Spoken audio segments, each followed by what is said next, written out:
Now I use mostly an Android phone, so when I come over to my iPhone, there's some things that are missing that kind of irk me and annoy me, and I wanted to mention what they are, and hopefully iPhone gets them someday. The first one is multi-window. You can't run two apps at the same time, top and bottom, for this at all. Now, there might be like a floating window you can run or something like that, picture in picture. You can multi-window on an iPad, but you can't on an iPhone. You've been able to do it on Android for so long. And to watch a video on one side and on the other side, watch social media or read a website or whatever it may be, just to be able to run a couple of apps at once can be a huge time saver and lifesaver. Running a calculator app and a text app or something like that, or looking at something and adding it up, or whatever it may be, entertainment purposes or work purposes,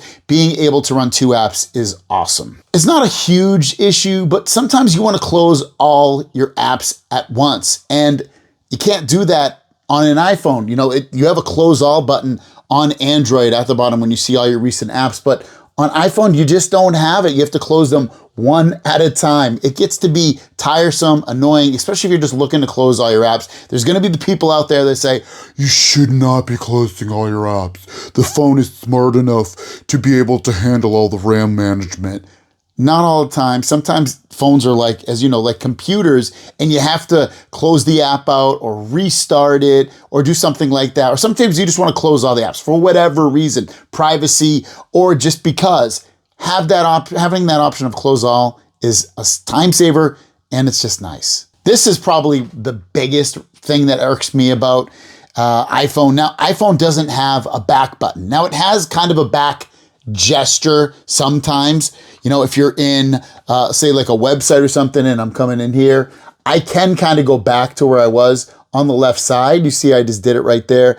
And it works in most apps, but you can't do it from the other side. Look, you just can't. It goes forward, I guess. It's annoying. I want to be able to go back on both sides. I just want a dedicated back button or back gesture no matter where I am at all times, and have that. It's annoying. It's stupid. It's crazy that even with the gestures, which they've had for a handful of years now, you still don't have a dedicated back gesture, like a universal gesture. So I wish they came out with it. It's nice that Android has it with either the back button or the back gesture. This isn't a huge deal, but it's something I've been using on Android for a while. It's being able to double press the power button and have the phone camera open up for me. It works on most phones. Some of the Chinese phones do it a little bit different, but in America, American phones or phones that are released in America, double pressing the power button will bring you right into the camera. Now you can do that to be fair, you can do it on here. You can remap some buttons to open up the camera, but the power button's universal. It's on every phone on Android, even on Apple has it too.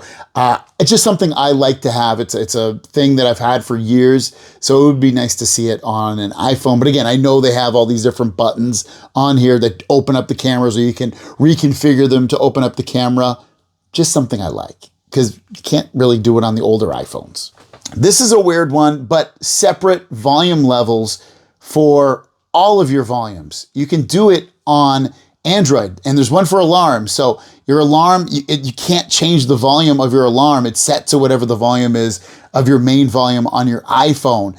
You can change it on an Android. It's so weird that it's not available on an iPhone. I don't know why. It seems like it's something that would just generally be there, but it's not. It's nice to have it on Android if you didn't know. I love this one.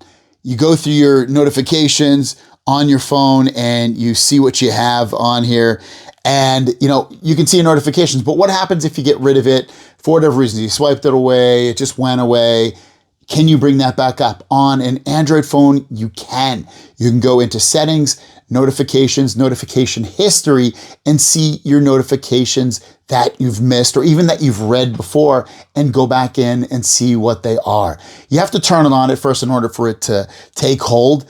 But once you do, it captures the history of your notification so that you can go back in there and check what you missed. It's a really nice thing to have. There's no reason that the iPhone shouldn't have it. This next one's kind of weird too. Having a number row. Now you have a number row if you press the number key, but having the number row above the general keys of the phone, it should be there. Why isn't it there? Why don't you give me the option to add it in the settings of the keyboard if I want? Now you might be able to add it in a third-party keyboard, but some people don't like the third-party keyboards because they don't work as well as they do as a regular iPhone keyboard does. So having the regular general iPhone keyboard have a number row at the top above the typing keys, the regular letter keys, should be there. So those are my irks and annoyances about the iPhone of things it does not have. Let me know what yours are in the comments down below, and we'll see you guys down the road. Peace.